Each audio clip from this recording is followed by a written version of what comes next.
பச்சை வயல்கள், பறவைகளின் பரப்பு, குழந்தைகளின் சிரிப்பு, கோயில் மணி ஒலி எல்லாமே சார்கடுத்தது.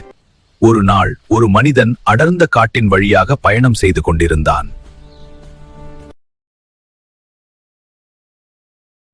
அப்போது ஒரு கூண்டில் சிக்கி தவித்துக் கொண்டிருந்த ஒரு புலியை அவன் பார்த்தான்.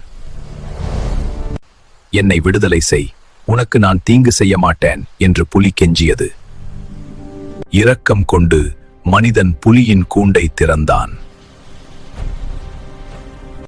ஆனால் வெளியே வந்ததும் புலி, நான் பசியாக இருக்கிறேன், உன்னை சாப்பிடப் போகிறேன் என்றது. நீ வாக்கு கொடுத்தாயே என்று மனிதன் பயந்து கேட்டான். அவர்கள் மரம், எருது ஆகியவற்றிடம் தீர்ப்பு கேட்டார்கள். ஆனால் எல்லோரும் புலிக்கே ஆதரவாக பேசினார்கள். இறுதியில் நரி சொன்னது, எப்படி நடந்தது எனக்கு புரியவில்லை, மீண்டும் காட்டுங்கள். புலி மீண்டும் கூண்டுக்குள் சென்று காட்டியது. உடனே நரி, இப்போதே மூடு என்றது. மனிதன் கூண்டை மூடிவிட்டான். புலி மீண்டும் சிக்கியது.